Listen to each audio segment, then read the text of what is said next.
This is a Thursday, February 13th, 2020, Finance and Government Operations Committee at 1:30 p.m.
Good afternoon, everyone.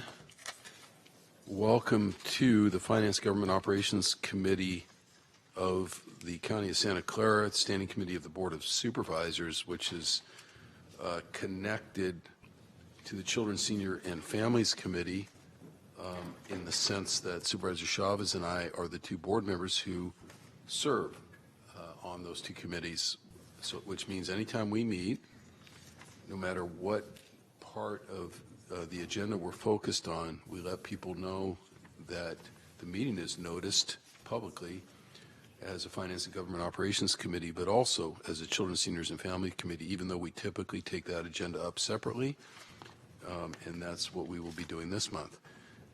But the meeting is called to order, and I am Supervisor Dave Cortese, and President of our board, Cindy Chavez, is the co-chair of the committee and the actual chair of the Children, Seniors, and Family Committee. And I'm going to ask people on the dais, starting at my right, with Greg, to just introduce themselves for the record. Thank you. Hello, Greg Ituria, County Budget Director. Steve Mitra, Assistant County Counsel.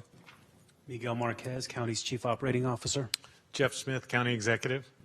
And as I said, I am Supervisor Dave Cortese, accompanied by President of our board, Cindy Chavez. So we are here, quorum's established, and if you look at the agenda, you'll see the very next item, item 2, is to discuss issues relating to a countywide hiring process. In the interest of not delaying public comment, I'm going to suggest we just reverse 2 and 3. We'll hear public comment now, and then we'll go right into discussing issues relating to countywide hiring processes, which is a discussion that's related to item 5, management audit of countywide hiring, that we've been dealing with for a number of meetings now. So public comment, Scott Robert Argent,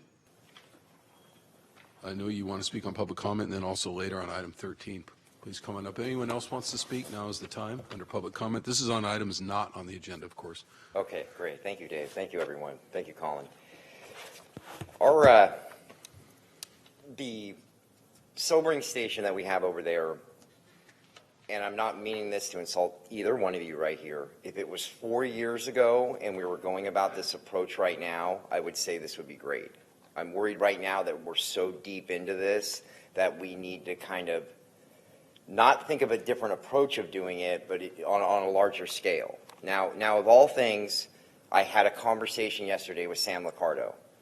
Okay, I've never talked to Sam Liccardo, and he came up to me after the Rules Committee meeting, and the conversation was a good conversation, but when you see it in somebody's eyes that they really are frustrated, they really don't know what to do, they're worried. And you can see that in people's eyes. I see that in Chief Garcia. I see that with the head of behavioral health, Tony Tolis. And these people are asking me what to do. How did you get off of drugs? What did you do? You know, they don't know what to do. And this is not an insult towards everybody. It's uncharted territory right now, and it's really out of control. At the behavioral health location that's at 1075 East Santa Clara Street right now, you guys have lots of space there. Okay, I've gone to meetings there. I know there's a training facility upstairs. I know there's cubicles. All those people could be shifted right over there to your social services locations right there to operate and manage behavioral health, and you can turn that thing into a sobering location right there. You can turn that into a real detox center out there. In China, they put a hospital together in 2 or 3 days. Okay, we could pull that off there. We're right near Roosevelt Park right there. We're right near an overnight warming location. You have the 522, the 22, the 23, the 523. It's all there. And it's already a mini war zone out there anyway right now, so I don't think the neighbors are going to be up in arms about this. And then we need to give people that option when you pull them in. I understand that they have to have 3 different drug charges to be pulled in or actually charged. Stick those charges in front of them of, you know, urinating in public, fighting, smoking meth, and say, look, sign on the dotted line. You go through our detox thing for a month, we will drop these charges. And get them into that location right there. Hold that carrot over them right now. I see this all the time because I have to stay away from it. And it's now making its way into where I'm staying in Santa Clara. This morning when I was walking to the bus stop, it was shopping cart after meth addict, and they're all carrying big bags of cans. And in case you guys didn't realize this, it's like they're panning for gold. All day long, they gather cans throughout all of Santa Clara County, and they take them over to the recycling centers, and that's what they use to get more meth because the public's not really giving them money anymore. Cut that lifeline off right there. Maybe just give vouchers for food, not money for more meth. These are little creative things that we got to start thinking about. So thank you. All right, thanks, Scott. Anyone else on public comment? Again, this is to speak on items not on the agenda. We have no written requests, so we're going to move on. And as I said, we're actually going back to item 2, if you're trying to follow the agenda or you just walked in, a discussion of issues relating to countywide hiring processes. And let me just say, I'm going to. Can I ask for one more point of order? Yes. Thank you. If we can, if we can do the consent calendar too. Sure, we can do that. I know ahead it's a of little item 2. cattywampus, but just so people know who needs to stay here with us and who can Good point. free themselves. Good point. I had, as a chair of this committee, I had a crack at it before we got here, which has resulted in 11, 12, 13, 14, 15, 16, and 17 being published as the consent calendar, but I'm open to any changes, be that pulling things off or adding things on, or any continuances. Supervisor Chavez. The only thing I pardon me, I wanted to add item 10 to consent. And this is the Voter Choice Act, and partly because we're well underway there, and, you know, I think. You can see what's going on. Yeah. And then on item 8, this is the Civic Center Master Plan Quarterly Update. I think that, well, I think maybe we'll just go ahead and leave that one. And then the other thing that that I was actually wanting to remove was item 11, but let me just say. It's on consent. Yeah, so I was just going to, maybe just let me make one point or make one request about this. Sure. And I'm not sure who the right person to ask this is, but when we do the, when these updates happen with the list that's on the back, and, you know, it has some of our major county planning projects and what's in the pipeline, will these come back as a part of our budget discussion with any kind of refresh, or is this the framework that will come into the budget? It'll come back during the budget. But does it come back?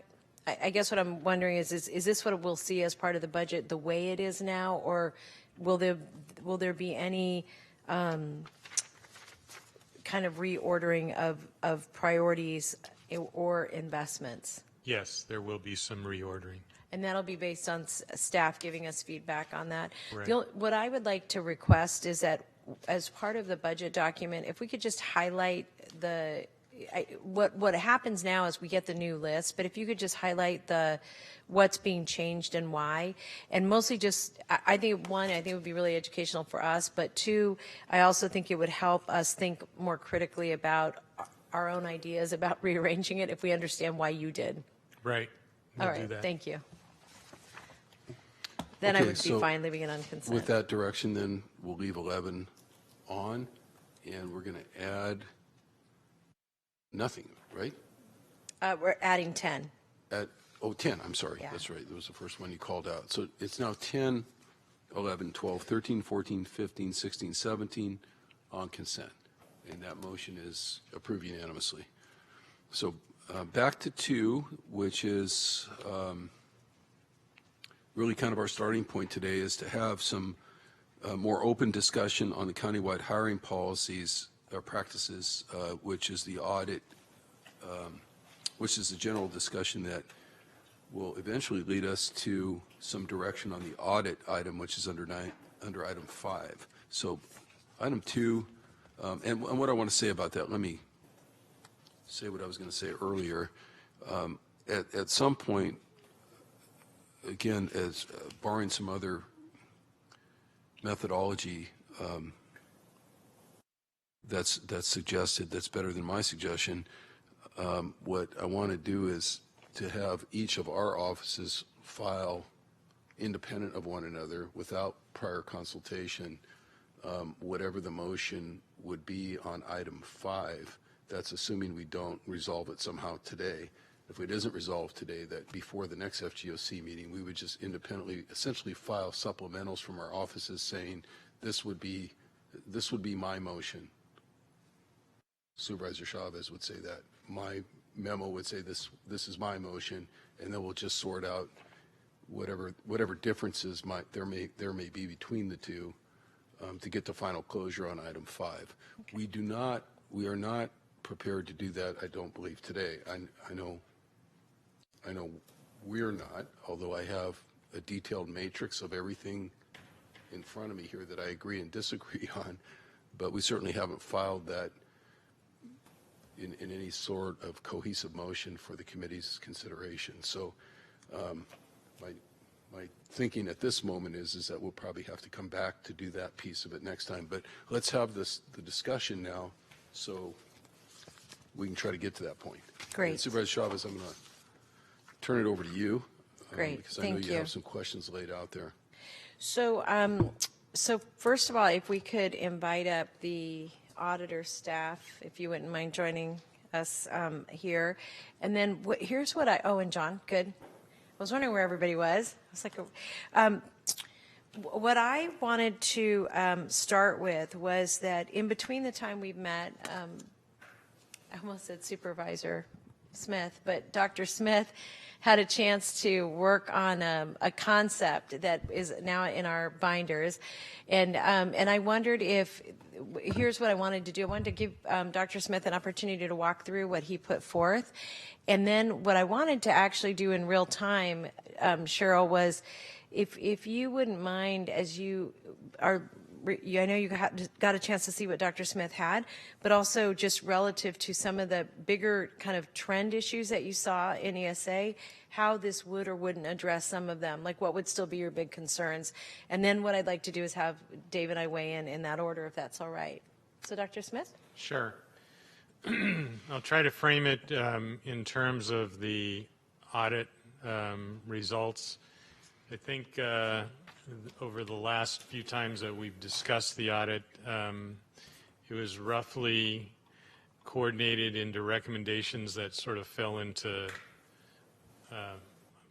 I'll say, 4 categories. One big category was communication between ESA and the department hiring managers related to lots of things in terms of opening of job postings, job descriptions, minimum qualifications, subject matter experts, understanding of policies and procedures, a lot of other stuff. One was related to, one other general subject was related to modifications of policies, procedures, formal processes to address the confusion that sometimes happens when we're going through the hiring process, to make sure that everybody knows what those rules are and everybody has vetted them. Another issue was related to subject matter that's in the MOUs of the different union agreements that limits some of the hiring processes, so that would involve communication and meet and confer with the unions. And then I would say the fourth concern was, roughly speaking, processes and procedures within the departments that could be streamlined in terms of deciding how they're doing the hiring, and issues that were brought up about some of the equity concerns. So what I tried to do after talking with the subcommittee is to begin a process of addressing part of that. It doesn't address all 4 issues, but I'll go through the 4 issues and try to explain where we are addressing them. But to start with my memo, which is actually attached to the agenda under the, as a supplemental to the audit report. This was a initiative concept which we've begun already, which was designed to create a formal client support mechanism for the department hiring managers and support and department heads. And this is to address the part of the process where they departments oftentimes feel unsupported or don't understand the merit system rules or don't understand the application, or there's, as was pointed out in the audit, some inconsistency in different hiring practices. So this will be a initiative through my office.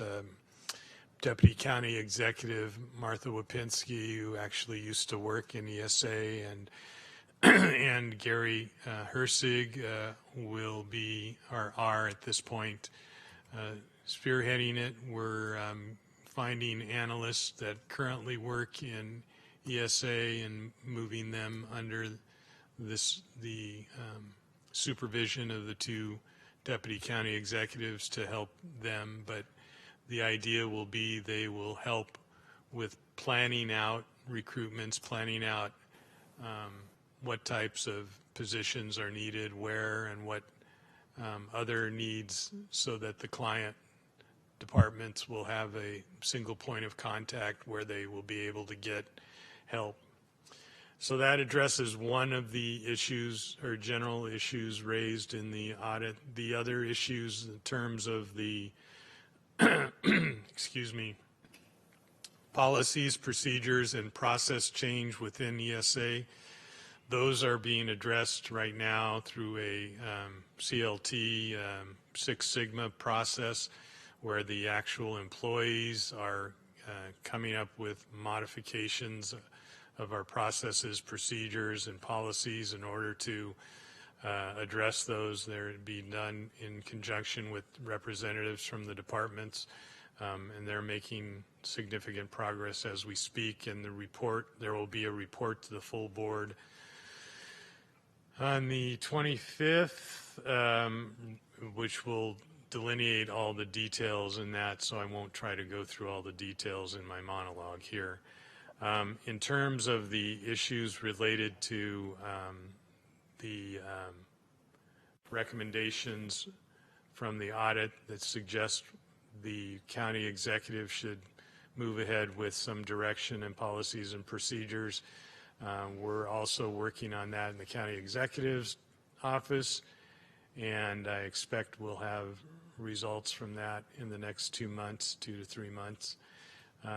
And with regard to the meet and confer issues, our intention is to try to address those outside of the full general meet and confer as side letters, frankly speaking, because we don't want to throw that into the mix right now, because we are having significant issues with our general meet and confer about salary and other issues. So the meet and confer issues that need to be addressed that were identified by the auditor, we're planning on addressing after we close the contracts and addressing them as side letters.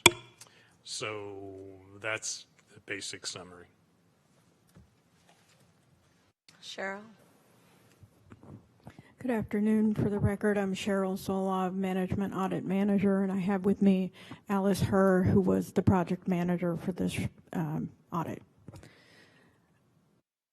And so I will try to respond to your question about kind of what is our take on this. And overall, you know, it's probably a positive change in terms of providing better service to departments. It's hard for us to completely assess the proposal because it's a little bit preliminary. But in general, I guess our concern is whether it really addresses some of the key issues, which are, the qualifications of candidates who end up on eligibility lists, or the qualifications of candidates who don't end up on the eligibility lists, and sort of the nuts and bolts of the hiring process itself. I don't see that addressed here, although it's hard to say exactly what would come out of this process, and it might be that, as the Six Sigma processes go on and so on, there could be some enhancements there, but that's, in a nutshell, it looks like better customer service, but I'm not sure that it addresses the complete, fundamental underlying issues of the hiring process. Thank you.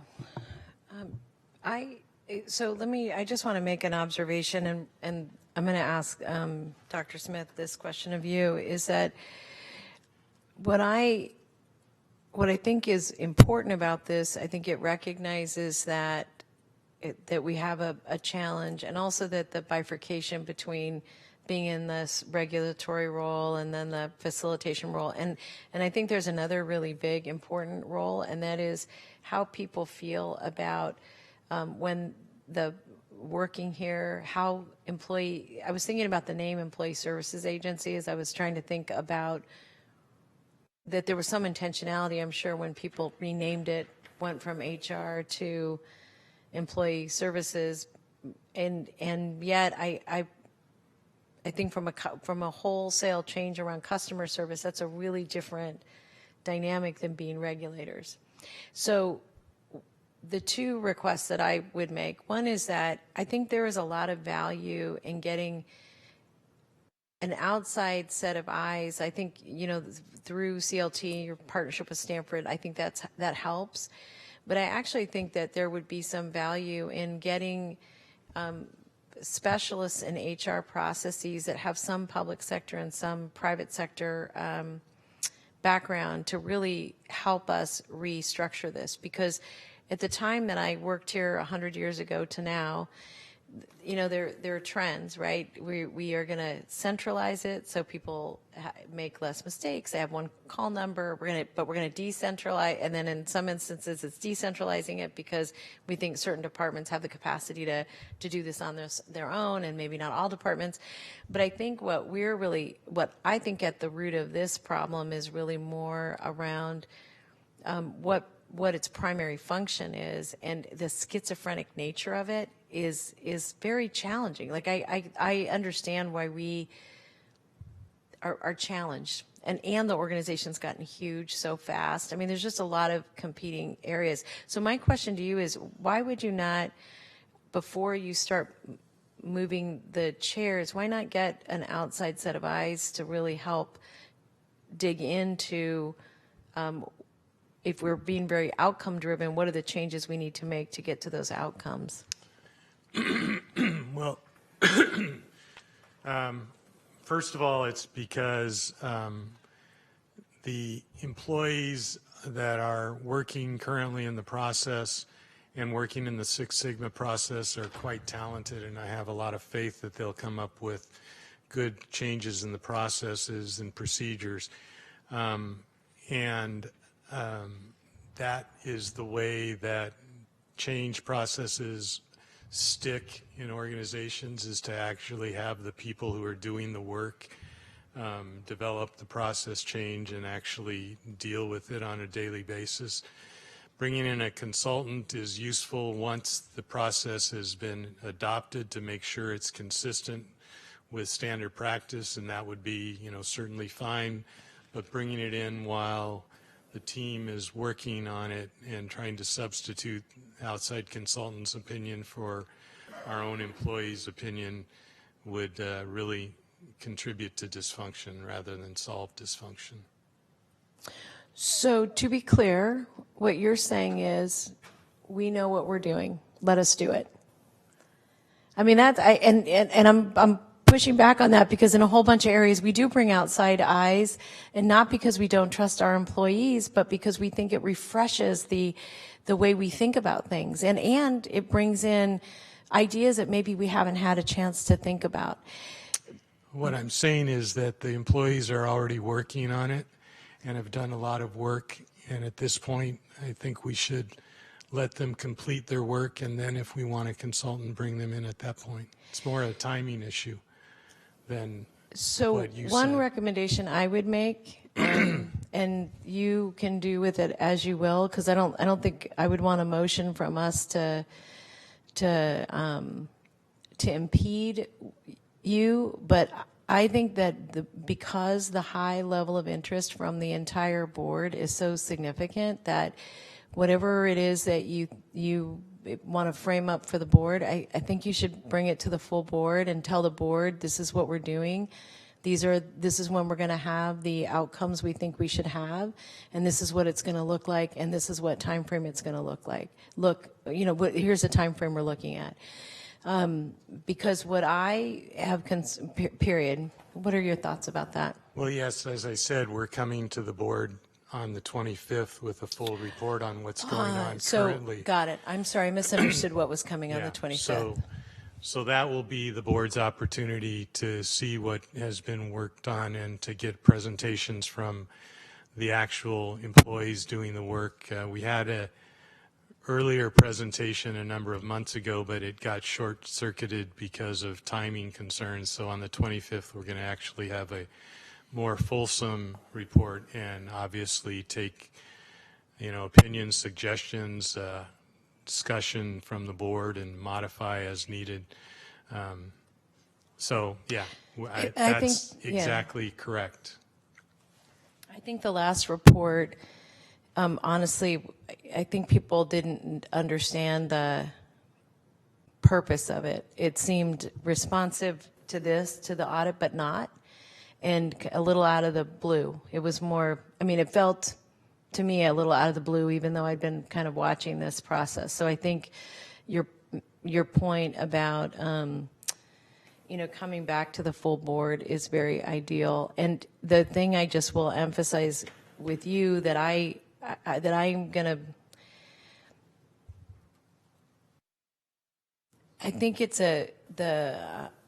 dangerous to presume that, in my mind, that asking for help means that we don't have confidence in our folks. So I'm not saying that's exactly what you were saying, but I think that's how I took what you were saying. And I just want to say out loud that I think we have a lot of really good people trapped in very dysfunctional situations that would be good to make them more functional. That being said, I think that the nature of the kinds of challenges, at least the way that I'm interpreting them, is pretty, it feels to me very, very cultural in nature. And by the way, I mean long before you were here, long before, because even when I was here, there's always been some challenges with ESA. I think what's become different now is that before, I think ESA struggled, but for different reasons at different points in time. Maybe it was the economy, maybe it was the role they played in the organization overall. But what I think is more challenging now is that we've grown exponentially, and I know that's put a lot of strain on the department. But my belief is that much of the organization is trying to figure out how to work around ESA. And that's part of the reason that I was interested in having an outside set of eyes, because I think that one of the most important things that we can figure out is how to rebuild trust and confidence with the rest of the organization.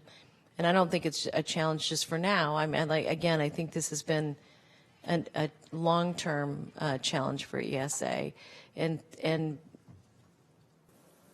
it may not. And that anyway, I think. No, I hear what you're saying, and that's why we felt like we had to bring forth what the employees are doing right now, and I'm sure the board will have lots of input about where they think we should go and what direction, but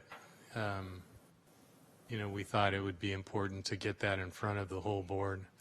And since that circumvents our finishing this audit, what I would like to recommend is that we forward the audit, the whole audit, so it's attached, and let each board member review it and determine what they want to prioritize.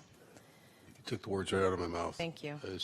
I don't want to get into a situation on the 25th where we don't, even from a Brown Act standpoint, have all the material in to our front of us that colleagues. people might want to reference directly. So what you just said is fine with me. So what we can do,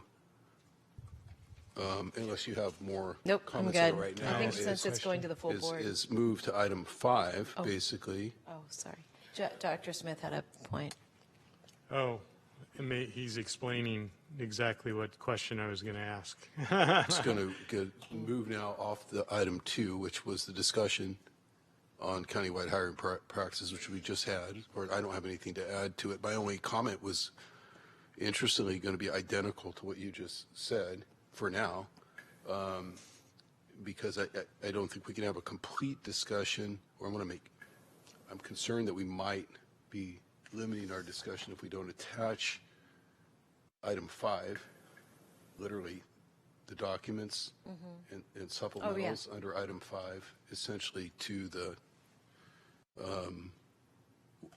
we need to ask the clerk to attach this item 5 as a supplemental to whatever the item number is that the county executive is describing that's coming forward on the 25th.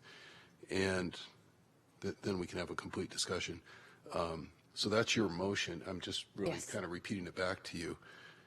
And then that would dispense with 5 for now. So the auditor's clear. The idea would be to get whatever commentary from the board on the county executive's report on the 25th and item 5, the audit that you did,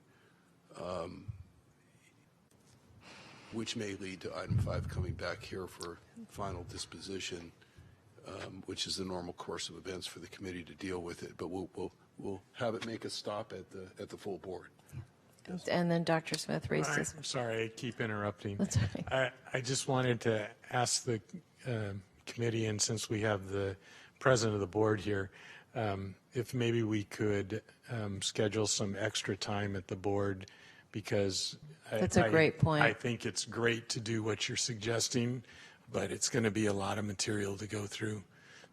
So I think, if we have more time, we'll do a much more thorough, complete rendition and understanding. And one thing I might recommend is that I think that perhaps what we could do is Cheryl, Dr. Smith, and John, we could have a conversation about how to lay that conversation out, just so that we can get the most important pieces kind of lifted up, just to frame it up so that the board has a chance to talk it through.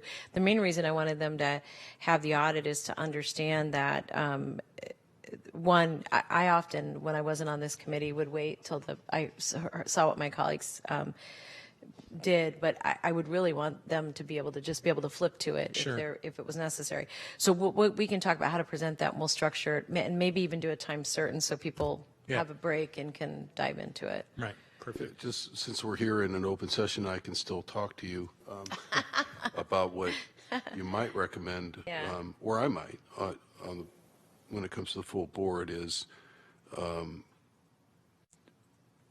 scheduling a separate study session, but before we do, to take any actions necessary, which could include your suggestion of bringing in consulting help, because we wouldn't normally do, or anything the rest of the board members want to see done in preparation for that study session. Does that make sense? So I'm going to leave that with you for your thought, and you can work it out with your team and with the auditor's team and with the county executive's team.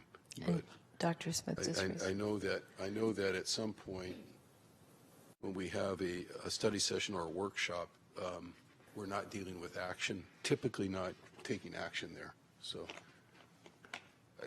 somehow we have to have kind of an A, B recommendation, I would think at the board, if we're gonna do that, unless you think we can spend enough time during the board meeting itself and avoid a separate workshop. So I'll leave that to you as president of the board as well, just like Dr. Smith did. But we should, in any case, this audit is coming forward. That's the direction from this committee on this day, is that it's going to be on the agenda on the 25th and heard concurrently with the county executive's described recommendation on the 25th. Okay, that's what's happening for today.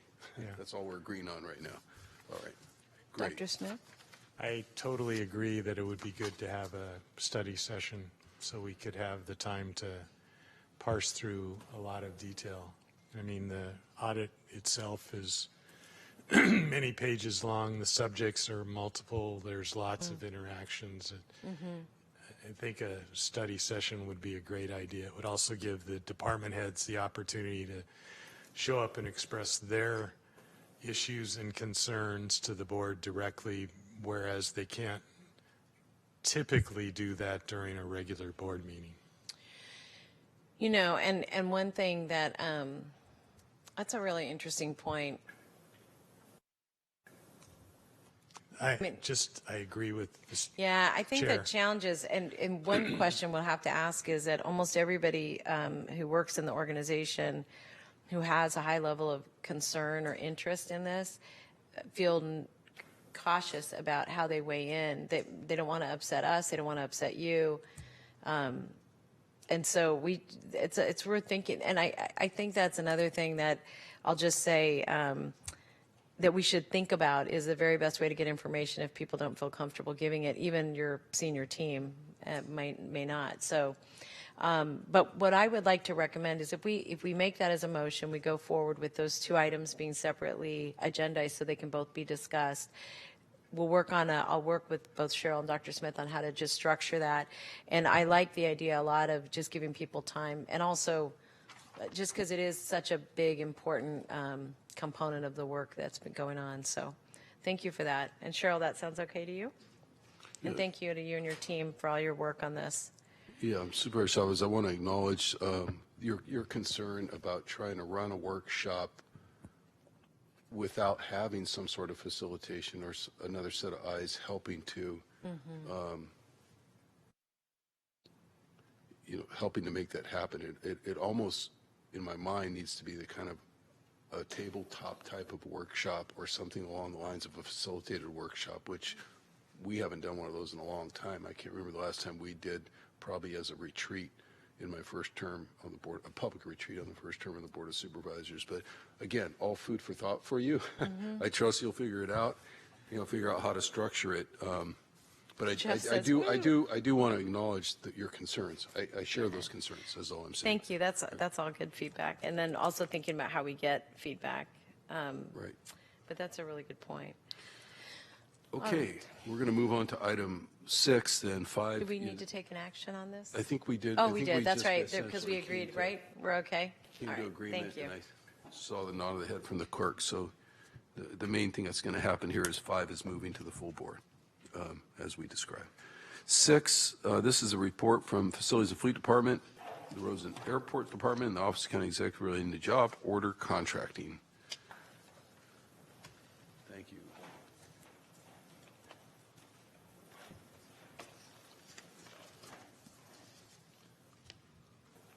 How are you doing, Mr. Good Draper? afternoon. Yes. Yeah, This is thanks. Jeff Draper Welcome. from the Facilities and Fleet Department. Barry, you want to introduce yourself? Welcome. And we have one request for public comment, but why don't you go ahead and open up, and then we'll call the public comment if there's anything you want to clarify or add.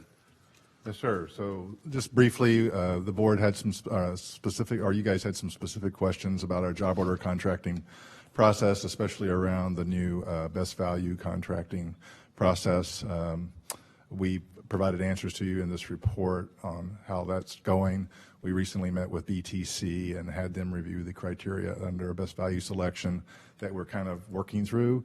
It's not quite finalized yet, but as we finish it up here, we're going to get back together with them and get their input on the best value criteria. I'm looking forward to using best value criteria job order contracting because one good thing about it is it adds essentially a $3 million base contract with two $3 million options. So if the contractor's performing well, we don't have to re-procure so often. So it's a real advantage to us in terms of acquisition time. That's all I have to report today. I'm ready for your questions. Any questions before we go to public comments? Supervisor Chavez, David Beanie, please come on up. You'll have a couple of minutes, 2 minutes now that we're past general public comment, to comment on the item. I know you've been part of this ongoing dialogue too, so we asked you to stick to 2 minutes, but also understand that you've been part of a previous panel to try to get some of this worked out. So we'll try to be as generous as we can with our time. Thank you, Supervisor. The council did submit a letter today on this item. We met with Fleets and Facilities, and we were very pleased with the discussion. We discovered that individual job orders under job order contracts will now have individual numbers with the DIR. That'll increase the opportunity for more robust labor compliance there. We're happy. We think that's a step in the right direction. In discussion on the Senate Bill 128 and the best value method, the council has agreed to supply some best practices information to Fleets and Facilities, and that's forthcoming. We're also committing to supply a sample of the skilled and trained workforce commitments that Senate bill would require for the best value method. And we're willing to work with Fleets and Facilities on a model that suits the county. We also wanted to raise the issue that under job order contracts, there are millions of dollars in construction and repair work being annually approved, and it is being done without the application of the county's targeted hire policy for underrepresented workers. We have made a couple of recommendations, and those are supplied in the letter. I also wanted to thank the members of the board and the staff for continuing work with the council on this. Thank you. Mr. Beanie, if I could ask, which we're allowed to do, this isn't general public comment. This is comment specific to this item, agendized item. You talked about underrepresented individuals in the field of local construction in your letter and in your comments. How about underrepresented contractors? Are you, again, in the same context, in the same vein of demographics or individuals who are underrepresented? Has that discussion come up? And I did what we call board referral at one time some months ago asking. I'm sorry, Supervisor, it may be the acoustics in here, but I'm having trouble hearing you. Okay, yeah, I think we got fans on, which is probably not helping, and maybe I need to speak closer to this microphone as well. Is that better? Much, yes, okay, thank you. All right. Let me try to be real close here.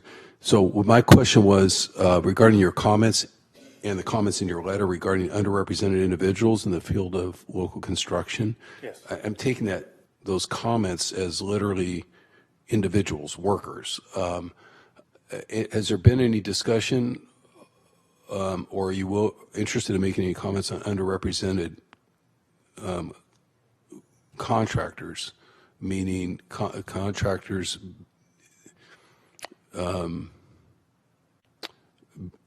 minority-owned contractors, women-owned contractors, representation issues there? Have you, in this job order contract context, have you looked at that at all?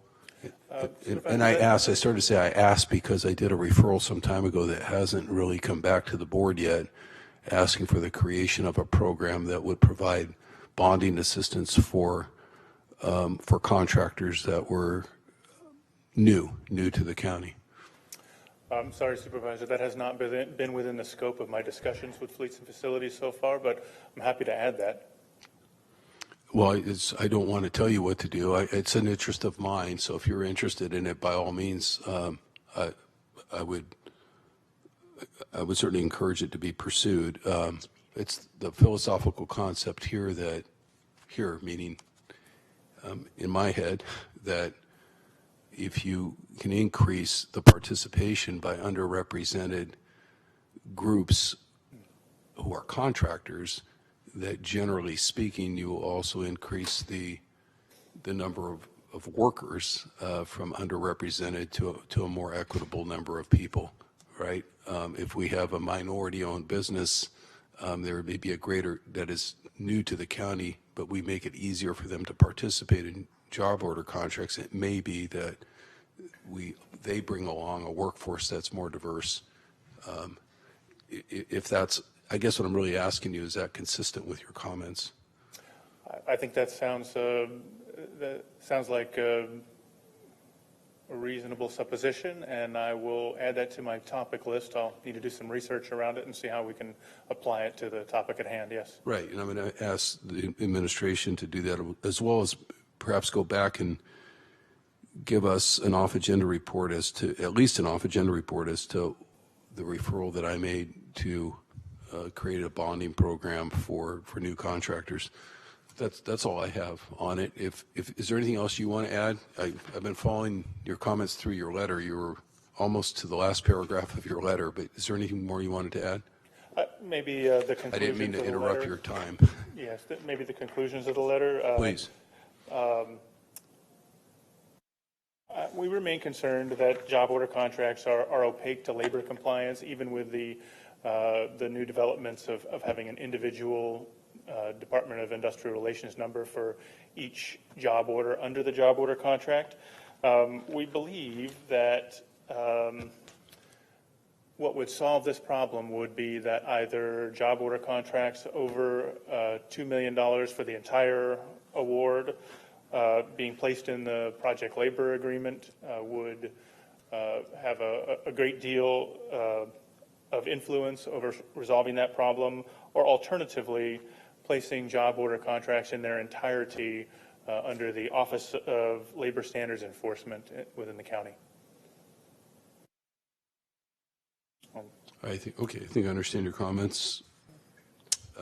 Anything else? I'm not sure where we are in terms of the 2 minutes, but I think we're close to the end. I think the timer was interrupted because I interrupted. Supervisor Chavez, did you have questions or comments? I have some comments, but I was going to ask Dr. Smith just to get his thoughts, and then I wanted to follow up. Well, I just wanted to follow up with the chair's concern about the bonding and make sure that I let you know that that issue will be reported back at the next board meeting. Right. So if the Labor Council would please be present, that would be a good time to discuss it. Basically, we're going to respond to the supervisor's referral and ask for direction from the board. Good. And then I just had a follow-up question, and this actually is just a kind of a practical question about the issue raised around how we make our work more compatible, more easily available to folks that we're serving. And Mr. Draper and I just had a chance to meet with a contractor, a small business contractor, that part of their employment process is that they employ people who are currently and formerly homeless. And they ban the box. It sounds like for everything you can ban a box for. There's just a ban the box. So one question I had and really wanted to get some thoughts from staff about is in our procurement processes, are we allowed? What would we be allowed to do to make contracting more competitive for someone who's doing everything we want them to do, right? And they're small and they're local, and they have agreements with the trades. I mean, we're just not going to have, so anyway, your thoughts on that? My immediate thoughts are these, is that currently the board has a policy about local being an item of advantage that we can use when we're looking at the low bids of minor public works contracts or anything like that. The board currently doesn't have a policy that would be economically disadvantaged focused at this time. It's a process that the county administration is working on along with the Minority Business Consortium. And I'm looking forward to seeing what will come out of their best practice recommendations for us to go forward and do something along these lines. But yeah, I've been thinking a little bit about this, not only. So, Dr. Smith, I'll just highlight this. It's both for construction, like for this body work, and in part because I think the more I just want to reiterate something that Dave said just about the more work opportunities we create for people, the more they have an opportunity to not just work for Company X, but then to go on and get their journey person status and all that. But it's an interesting concept for us to think about as we think about employment, because if we think about how much time and energy we're spending in the CalWorks department trying to connect people to jobs, and the great thing that we have to offer employers is we can say, we've got workers who are trained, we're supporting them. If you have challenges, let us know. But on the procurement side, just from a straight, like, how do we reward and build relationships with companies that are helping us on multiple levels, right? They're helping us with our environmental goals, or they're helping us with our DBE goals, or as we get those. And I'm thinking about that procurement wide, but in particular as it relates to hiring people that we know normally we have a difficult time connecting them to employment. Unfortunately, under the Public Works Code currently, generally it drives us toward these low bid results. And so if we're doing actually hiring through an RFP process or something to that effect, then we have the ability to put in criteria that allows us to look at someone's hiring plan or their subcontracting plan that would afford us the ability to look at that as to give them an extra points in the procurement process to do that. Those are the things that are in place today, the constraints and what else we can do on some of the larger contracts. But again, I think there has to be a board policy ultimately that's put together that's going to come around this.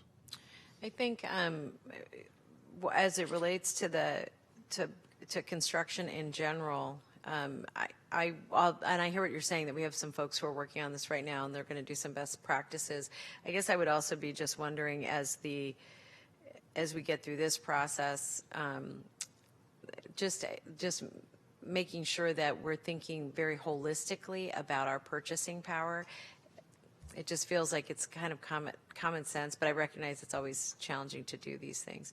So you're going to then, as a next step, there will be a continued discussion around this targeted hiring process writ large. Is that, you think that's happening through the consortium's contract for best practices? It certainly might be something that they pick up and advertise. I'll have a discussion with them about it when we meet again, just to see what they think. And yeah, last time I talked with them, they're still working on their work product, but I do think that targeting will come into it in some way. Obviously, we have to be sure that we do that consistently with all the legal processes and procedures, but I expect that will be part of the work product. Thank you. Did you have a comment on what I just said? No, I agree with it.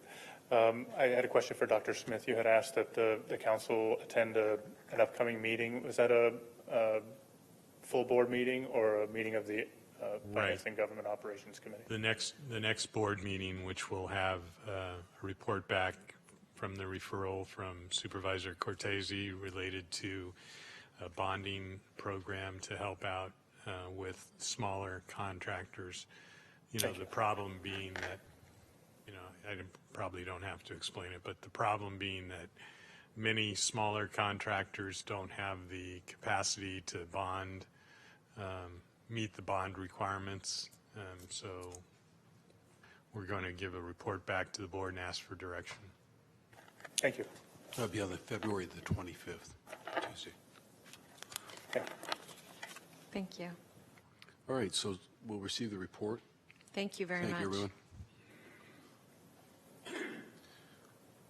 Item 7 is asking us to receive a report from the Finance Agency, Santa Clara Valley Medical Center, and the Office of Budget and Analysis relating to the cash flow loan and general fund subsidy to VMC. I think this is a report that we asked for after we saw the rating agencies, the report relating to rating agencies earlier. Supervisor Chavez, and we asked for this cash flow report to come back. Thank you for being here. Please self-introduce. So I'm Alan Minato, the Finance Director for the county. I have up here with me Maria Oberg. She is the Treasury Administrator for the county. And so the ledge file that you have in front of you is an attempt to answer various inquiries made at the October 17th FGOC meeting. And so the Ledge File is actually a collaboration between 3 different departments, namely the Office of Budget Analysis of the County Exec's Office, Santa Clara County Valley Medical Center, and the Finance Agency. So with that said, we'll leave it open to any questions or concerns that you may have. Supervisor Chavez? Great. So first of all, thank you. I keep learning more and more about our finances as you come forward, and I really want to say how much I appreciate it. So let me say that this is very helpful, especially given that we just had our budget discussion, and helped me think a little bit more about some of the issues that I wanted to make sure I both understood, but also that would help me think a little bit about how to prepare. So the subsidy, when we look at the subsidy, the bond issuance, the capital project investments, and all the cash loans that we're investing in the hospitals to the general fund, I'm wondering when do you start being concerned about us having significant problems relative to cash flow? And I know that's your job to be worried all the time, but I could see that there was a little laugh, like, we're worried. That's what we do. We worry for you. Okay, I got it. So I'm fiscally conservative by nature. I'm an accountant, so anytime you have negative cash, it worries me. So that's my answer. So, okay, so you don't look scared. So am I to be worried with you, or I'm kidding. Let me ask them. Do you want to jump in, Jeff? Yeah, we don't have negative cash right now, but we do have a cash committee that meets regularly with all of the parties that were just described, and we go over the cash results, and Alan is, shall I say, quite directive in that meeting to make sure that our policies and procedures or direct actions never interfere with our liquidity, and that is just normal, but it also has to do with the fact that a few years ago, back in 2008, we took some actions that did end up causing some cash flow problems, which Supervisor Cortese clearly remembers, and so since then we've been monitoring very regularly all of our cash. Well, let me just add what particulars got my attention, and that is that that I know there's some risk that the federal government stops paying at some point, and that our financial relationship with the federal government changes. And I know we have to think about that, right? Because we don't definitely know whether or not waivers will be allowed again. I mean, there's some outstanding issues, and I know those are being discussed. I guess my question would be, what's the best mechanism for understanding the rate of risk these next couple of years, and range of risk is what I mean, because because I thought it was interesting what Greg said the other day was that it wasn't conservative or optimistic, that what you brought us. It was like down the middle of the road. Yeah, and the message there is the range of risk is significant when it comes to our revenue sources, particularly from higher levels of government. And we just want to recognize that it's hard to predict exactly what's going to come in over the next few years with all the changes. Who knows, maybe a different administration, et cetera. But the range is significant. Mm-hmm. And so what we want to do in our forecasting is do our best estimate for the middle, recognizing it could be more favorable or it could be less favorable from that. So that way, when policy is being contemplated in forums such as this, you realize that's kind of the middle of the road. It could be better or worse, as they should have that perspective. Mm-hmm. Let me try to jump in here, make sure I understand the question. I heard you say not only like the risk from a likelihood perspective, but also the amount that's potentially at risk. And It is significant. It's in the,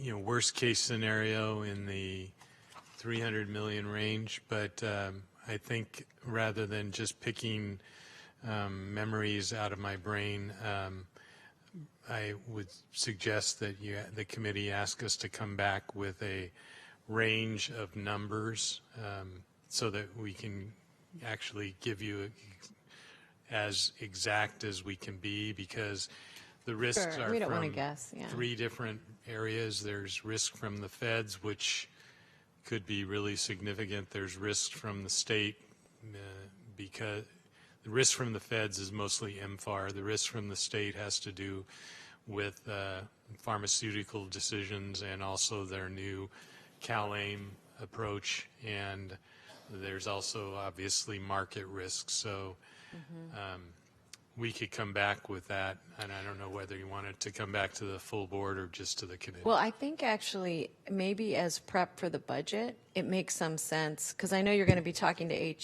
Health and Hospital and then us, but there may be value in really getting a deeper level of understanding for everybody, and maybe the committee weighs the best way to do that. So I'd love to have this come back to committee. And let me just square up a couple of other comments or questions that I would make, because I really appreciate that, is that what I really want to understand also is as clearly and as transparently as we can understand investments, like whether it's general fund or other investments that are going into the hospital, and then what that means in terms of what's left for the general fund for other activities. Because I do think that whether it's a market issue or the federal government changing a program, that us understanding that so we really are able to make decisions is going to be really critical. And then the second thing is that Dr. Smith asked each department to have a savings of like 3% or 2 point something percent budget-wise. Yeah, we have given, as part of a revision of our budget directions this year, we've given the departments direction to come up with reduction plans. And we've been pretty clear that we want them to consider reduction plans that are changes in process, more efficiency and effectiveness. We're not really looking for reduction plans that focus on the standard old style kind of approaches of looking at personnel and staffing, although we are suggesting that we look at vacant positions and Sure, yeah. where positions can be reallocated and what jobs can be reallocated, or not jobs, what processes can be reallocated. And restructured. But that'll be part of the budget process that the board will be involved in. Well, 2 requests that are just 2 things I wanted to be able to have you all think about is, one, that I think being able to be extremely specific that we're looking for things that are ongoing and structural is actually really very smart. I'm not sure everybody understands it that way, but I will say I think that's the right way to think about it, because we're really trying to lift up the things we're doing well, do more of that, the things we don't do so well or we haven't figured out how to do well and then are not, even if the issue is core to our mission, the way we're doing it doesn't make sense. I think those make complete sense to take a look at. The reason I'm asking this question about cash is I'm actually worried about it. And I'm not worried that we haven't figured out a bunch of ways that we can liquidate this and we can liquidate that. But I do think that one of the things that we have to be thinking very carefully about is a rainy day fund. And we have funds like that. But what I mean is that when the departments come back, I think we're going to find that we course corrected a little sharper than we needed to.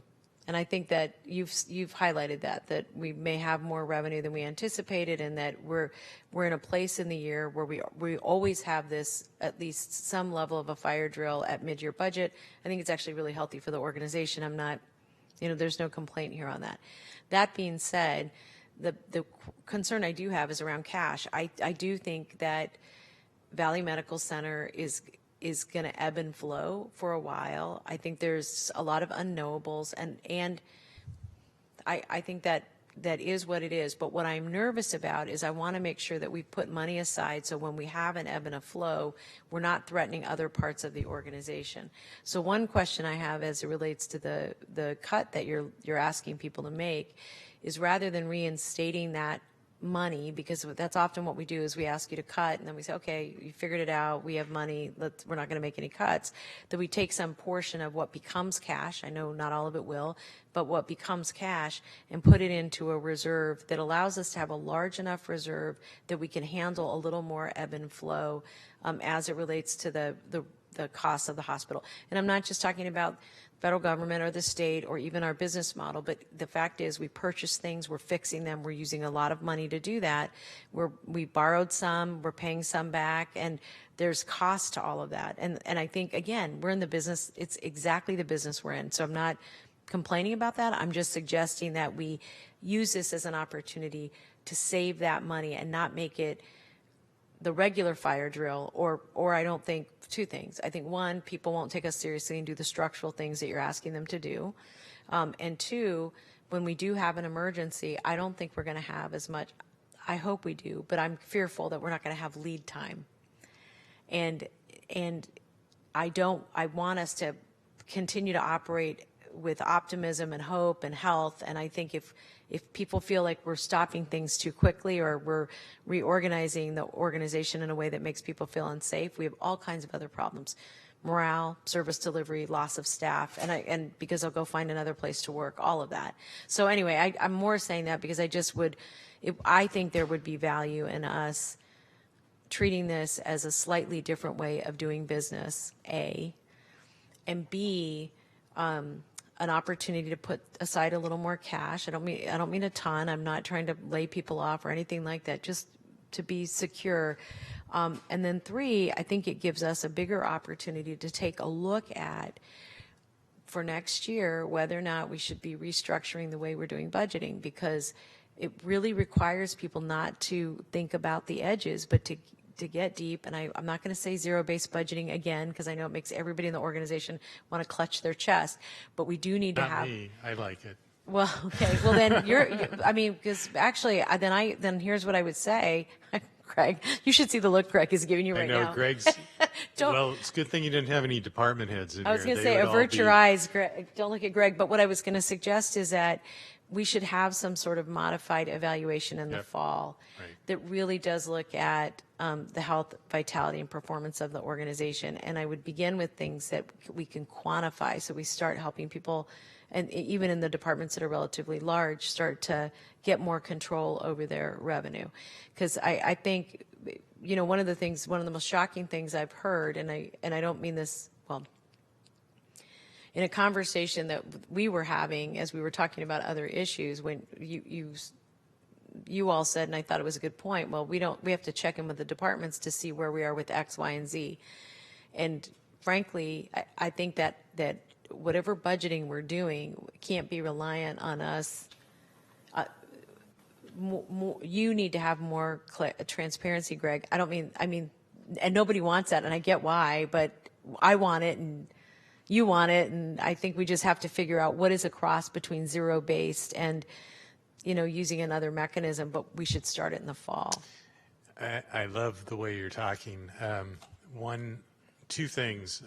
Number one is I just want to clarify, I think the board understands, but for the public, the reduction targets that we put out, we're not going to be making any of those changes administratively. Those will all come to the board if we decide at budget time in May that we have need to do them. It's, like you say, an unstable time period right now. If revenue shows up, then the reduction plans will have a different kind of approach. But in terms of your idea about zero-based budgeting, 10 years ago when I started here, I suggested the concept of a modified zero-based budgeting, which would essentially accept a core level but require justification above the core.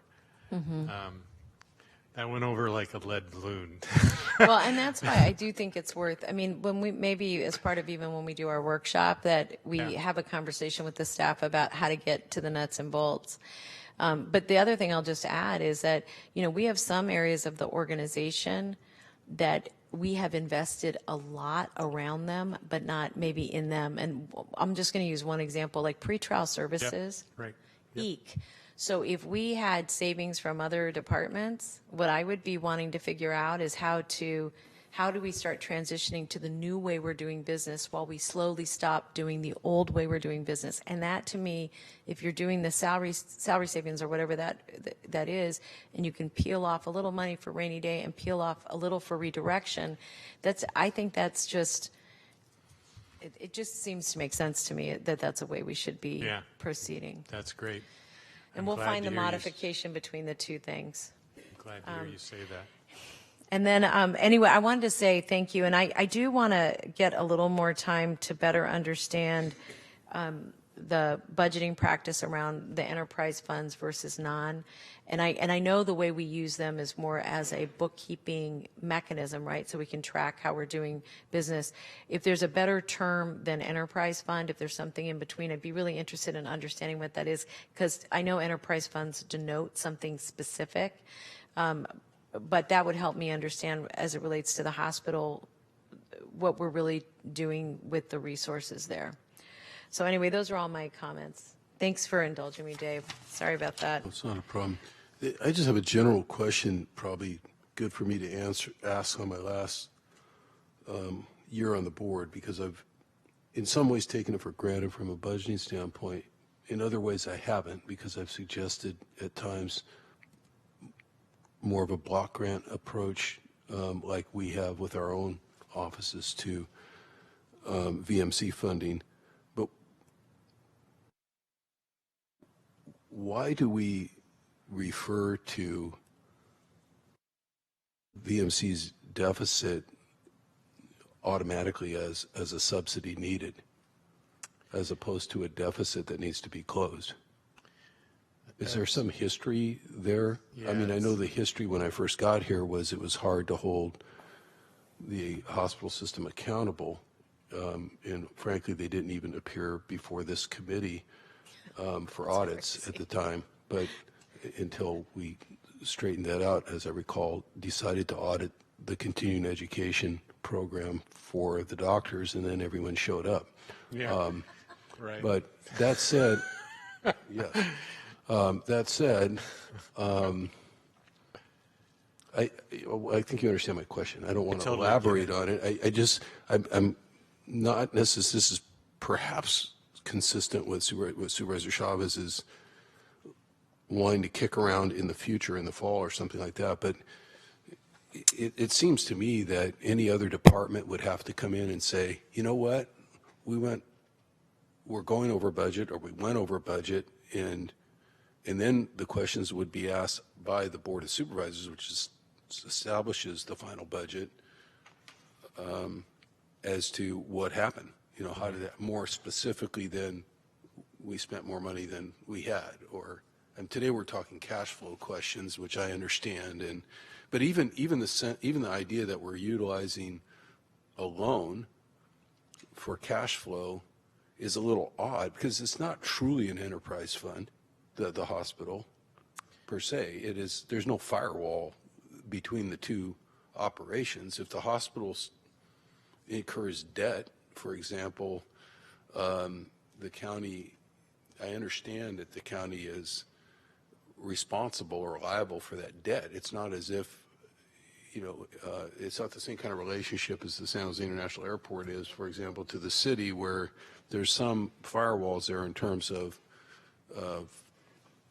that being a separate entity.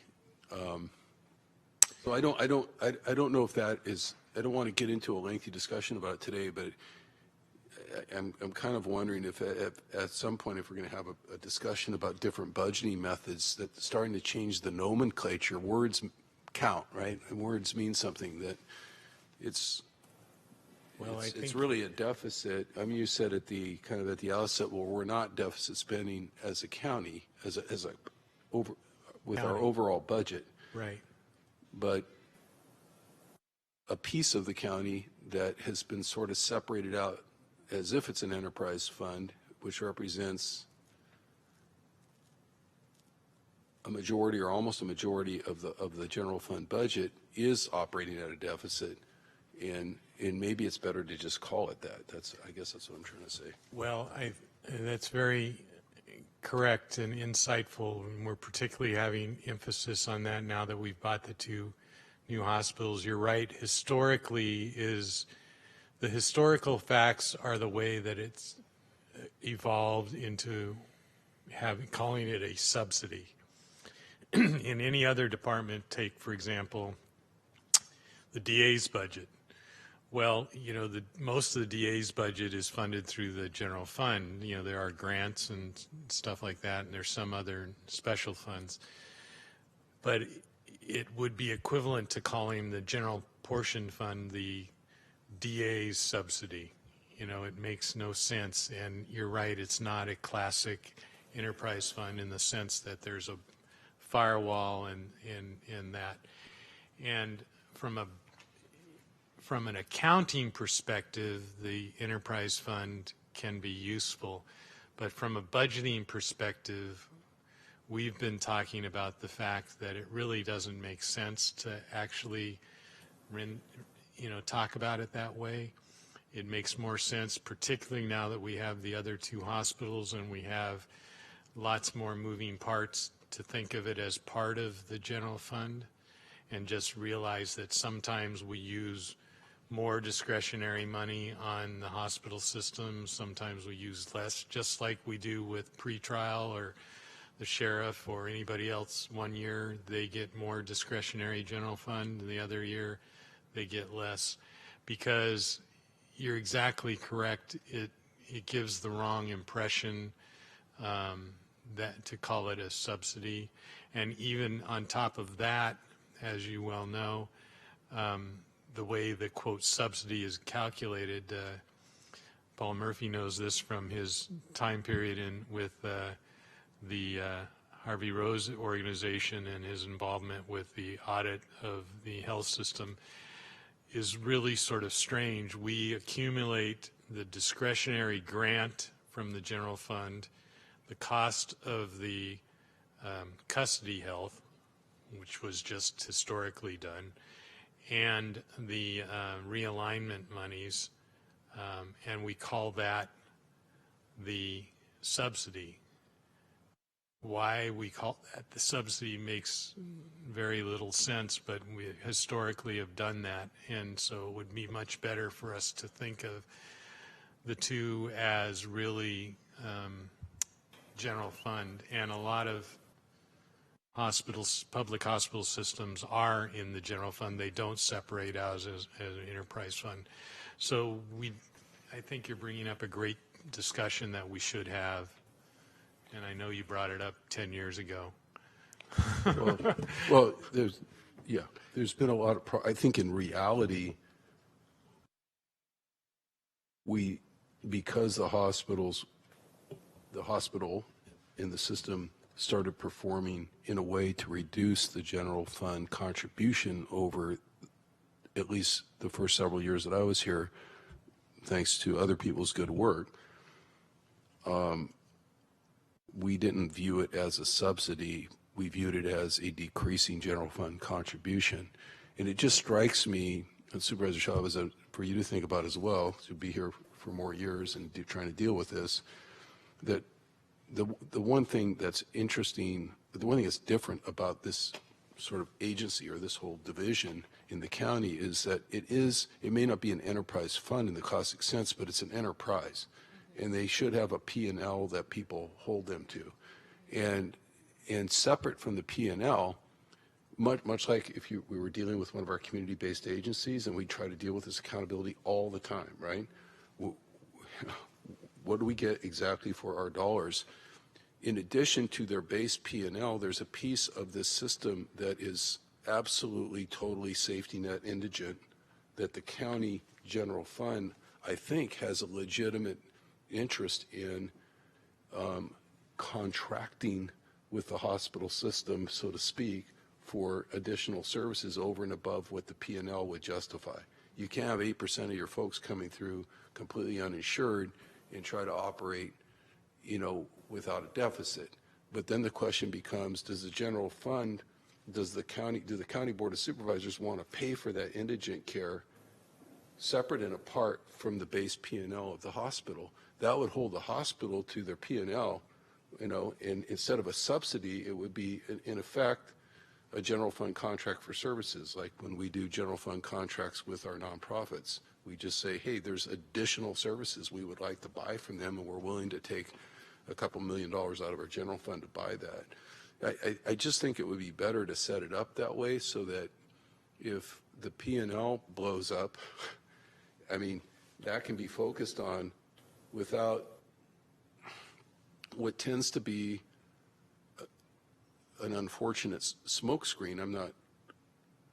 Smokescreen implies somebody's creating a smokescreen, but an inadvertent smokescreen of the subsidy just went up or the subsidy just went down, as if no one's really accountable for a P&L, performance on a P&L. They're just accountable to make sure that they don't drain so much out of the general fund that it kills the rest of the organization, which was your point earlier, right? At some point, you can't do other important work, and so anyway, it's just maybe another thought, another angle on how to, as I said, words are important, and how to budget and caption how you budget, describe how you budget for the hospital, or how we budget for the hospital, in a way that's much more clear as to what we're buying from the general fund and what we're not willing to buy from the general fund. We're not willing to buy poor performance. We're not willing to buy, there's a lot of things I'm not, as a county supervisor, willing to use general fund money to buy from the hospital, inefficiencies, et cetera. One interesting thing about what you've just raised is that when I very first got here, I think my very first meeting, where I met all the department heads, and Dr. Smith hosted me with the health and hospital team and each department. And one of the things I asked about at the meeting was I asked for the business plan. And the reason I asked for a business plan is that I could not remember, again, when I worked here a long time ago, there was so little collaboration, honestly, between the leadership of the hospital and the board that there was almost no paper that went between them. So I had always assumed that VMC had its own business plan. And when I asked for that, what I was told is we don't actually have a business plan. We have here's our goals, here's our vision. And I had the same, I was sort of struck with the same thought, which isn't, we're a different thing. We're a public hospital. Our goal is to serve everybody. We're in the business of not judging, of welcoming, of providing service no matter what. That's our job. The thing that was interesting to me about it, though, was what I didn't know is then how do you make a decision if you don't have a business plan or you don't have these goals? How do you know if you should go to the board and say, listen, every hospital in our region spends 10% of their entire budget on advertising and communication with the public. So I don't remember what the actual number was, and you may recall that we then said to the hospitals, what are you spending? And I felt so bad for them. They had I don't know, maybe $5 million out of what is the value of it totally, right? $3 billion. But that is. And when you looked at what they were investing it in, it was good stuff, but it wasn't maybe the thing that was going to bring people in. When we bought the 2 new hospitals, one of the points that Dr. Smith raised with me, because I was curious about the same thing, how does the communication work on this? And one point that you raised with me is you said, look, right now we're trying to keep doctors using the hospital. So our communication plan, instead of with the broad public, is going to be on this one piece. We're going to talk to the doctors. We're going to let them know what we want.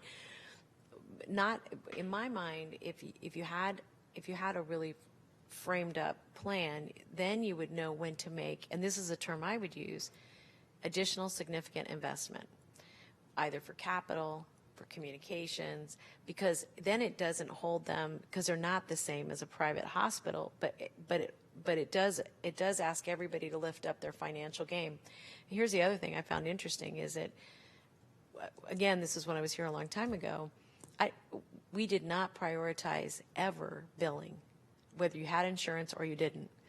And I think, again, if you had a business plan, a public plan that you were trying to live up to, you would be looking at your methods of collection. And I don't even mean from poor people. I mean that we weren't collecting always from insurance. And so, I think if your performance metrics are structured in that way, then I think it's much easier for the board, to your point, to make very strategic investments based on the best thinking of the people that we're working with. Do we want to expand? I'm just using this for illustrative purposes, but expand rehab. Do we want to start investing in a very particular kind of rehab because we've got new technology? Anyway, so thank you. This is helpful, and I agree with you. And those were really, really good thoughts. Some of those things have been corrected or right, dramatically absolutely improved over the years, like billing. But it's just, again, I don't want to get too esoteric about it, but I think, if you're buying services or investing in services, again, to bring it all back to cash flow here, is a $300 million a cash flow fund really at some point better construed as a grant. But then the question becomes, what are you buying with that? Are you buying security? Are you buying cash flow security with that so that the general fund doesn't have to be, in constant paranoia or tension about about disrupting the rest of the agencies in the county?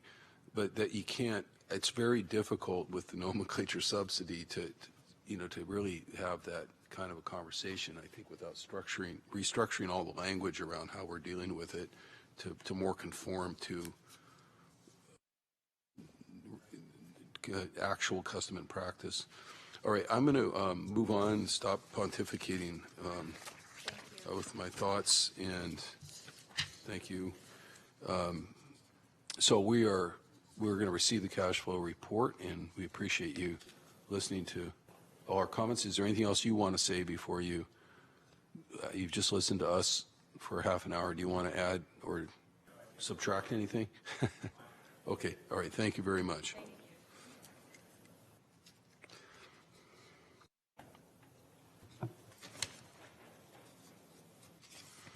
Okay.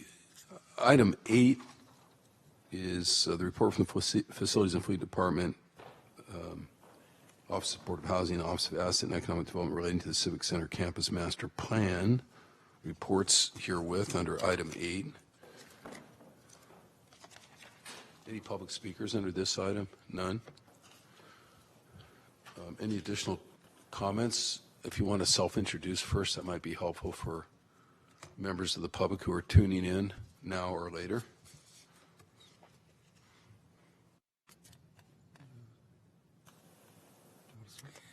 Good afternoon, Dave Berry, Chief of Facilities Planning Services with Facilities and Fleet. Keeley, Director, Office of Supportive Housing. Glenn Williams, Asset Development Manager with the County Executive's Office. Go ahead. I'll just add that the focus for the Office of Supportive Housing, per the board direction, has been to sort of explore the feasibility of having 100% permanent supportive housing development focused on survivors of violence. We've had some internal planning and are hoping to have 2 meetings with key stakeholders, the service providers, persons with lived experience, public safety and justice officials, prior to the end of March, and hope to bring that information back to the board along with the status of the feasibility study. Right. So again, the date for that is that report to the board? Did you say next month? No, in April. April. Yeah. Okay, that's what I thought I read here. Supervisor Chavez. Yeah, I just had one question, and I'm sorry, I could have asked you this and let you all go away, but I was afraid I wouldn't get my whole answer. And this is this: I know it's going to come back to us in April. Do you have any? how is it going with the city of San Jose? And the reason I'm asking is that the city, at a meeting I was at, maybe on, I can't remember what day it was this week, but they were talking about their expediting housing, and they really want us to be building housing, and they have a couple pieces of property that aren't this one that they want us to build housing on. But my question back was, is there a way you're going to fast track us? And I'm curious, are you working with them now? And have they come and said, yes, you guys are awesome, we're going to help you? Yeah. One of the benefits that was introduced to the city of San Jose recently was the addition of a grant-funded planner. So this person helps facilitate affordable and supportive housing developments. We haven't had conversations with her recently regarding this specific site, but she and the planning department were very helpful as part of the exploration of housing at the hub site. So that was very effective. Oh, good. That's really good. And is that grant funding is sourced by Destination Home? That's correct. But not us, but from the private sector? Yes. Even better. That's awesome. All right. Thank you. I guess I want to make sure we've talked to them before this comes back in April. Yep. Okay. Thank you. So the very general question I have, and I think I've expressed it before, is are we working through the fast track process that they gave us by memorandum over a year ago, or are we working through the city of San Jose's urban village planning process? I mean, there's language. It's interesting in the memo, and I don't mean to trash the memo in any way, but the chronology. For example, on October 21st, the county accommodated the city of San Jose's second workshop for the urban village surrounding the Civic Center and the cafeteria. Why are we doing that? What's the point? I don't remember that being the board direction. I thought the board direction was let the urban village process be the urban village process, and let's move affordable housing as quickly as we can through the fast track process. Well, the board did give us direction to support that process. All we did was provided the location. We didn't facilitate the meeting. We were observers, but it was all their meeting. And it happens to be located in the urban village boundary area. So they had their first meeting and then a second meeting, and then they're supposed to have a third meeting, which the date has not been set yet for that. And, assuming that with the information that we receive from the various stakeholders about programming considerations for 100% supportive housing for survivors of violence, assuming that we have that information and are able to sort of incorporate that into a project, we would proceed with a project requesting a conditional use permit based on the current zoning. So that would proceed, assuming that the board agrees with that. But sort of where we have not specified which part of Site 1D might have the supportive housing, because we're still looking at the potential reuse of Old City Hall. Mm-hmm. And that's all going to come back. That's part of what's going to come back in April, what you just described. So in April will be the results of the feasibility study, and then also the results of the stakeholder input as far as the programming and sort of the considerations of a 100% supportive housing development for survivors of violence. And then we would then proceed with sort of issuing that RFP to a developer, and then they would proceed with the entitlements, going through the conditional use permit request process, not the urban village. So the intention is, at this point, is to go through the conditional use process, not the urban village. I'm just going to repack. Yeah, the urban village process at the end of the process doesn't really change the zoning or anything. You still have, for example, East Santa Clara campus, where the former San Jose Hospital was located, which we own that land there. we waited for the urban village planning process to go through, and then we still have to go through a PD zoning, PD permit process for that. They don't rezone it as a result of that. It's more like a, I don't know, policy guideline for them. No, I get that. I'm just trying to, I'm concerned about speed. What you just said is exactly what I'm concerned about. And I don't know how many times the board as a whole emphasized speeding this process up however we can do it. It's starting to become external here, and if you accompany me or any of the supervisors to community meetings, especially in this area, in the San Jose area, what you will hear is blame. You will hear the city of San Jose, particularly elected officials, saying that the county isn't doing anything. They're not filing an application. We gave them an opportunity to move quickly on a conditional use process. They still haven't done it. People are dying on the streets. I mean, that's the reality of the criticism that we're getting, which is painful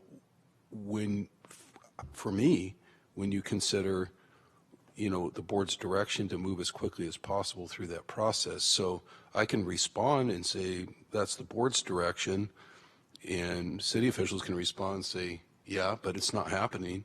And I think that's where we are right now. So I'm certainly eager to get the April report, but I just want you to know, however cordial and nice and wonderful the meetings are here in the lower level conference room or whatever, it's not comfortable and cordial out there where there's a lot of tension between us, people who had a proposal to retrofit the other building that was there, which I thought was a bad proposal, and that's fine. But the classic blame game at this point between leadership in the city of San Jose and leadership over here, and we don't really have a very good footing to rebut their suppositions that we're taking way too long to move through that conditional use process. So anything you can give us in April to explain that away would certainly be welcome. If there's been significant obstacles to getting into that conditional use process, over and above, we want to make sure we're doing the right thing. Well, I think the staff's recommendation has been to proceed with the feasibility studies, then bring back to the board recommendations related to the former city hall, and then that would allow us to have a sort of more comprehensive planning process around the site. That is the sort of the process that we're undertaking right now. Yeah, I think we'll see when it comes to the board, because I'll tee this up again. But I think the difference between when you say the staff's recommendation is and the board's recommendation is where the differential is here. I think the board's recommendation has been, don't worry about comprehensive planning of the site. Identify where we can move forward under a conditional use process with the housing that we'd like to build there. At this point, with a focus on domestic violence, but carve out what you need to carve out to get that project into the pipeline, and we'll worry about feasibility and master planning the rest of the site as time goes on. We have been, as you know, feasibility and master planning this site for years and years and years, and my former colleague Ken Yeager was practically begging and pleading that we would get this underway before he left office. We totally whiffed on that deadline. Another supervisor is 11 months away from being off the board. That's how long we've been studying what to do here, and it's hard to defend. It's just really hard to defend. So I don't know. I get it. If basically what this comes down to is the staff recommendation to go slow and make sure that we're master planning the entire site properly wins over the board's direction, then it's probably a much larger issue for the board to take up than just this one issue. It has more to do with the whole management structure of the county and where the board's authority lies and where it doesn't lie. But I don't know, Supervisor, I don't want to drag you into my analysis of what's happened in the past. We can document that. It's all happened out here live, real time on video and everything else. It's well documented. But I do think that discussion is going to come up again in April about whose recommendation about when to start becomes a compelling recommendation, the board's or the staff's. We'll try to straighten it out when we come back to the board. Thank you. Okay, anything else on item 8? Supervisor Chavez, anything from you? Anything from the panel? No public speakers? All right, thank you.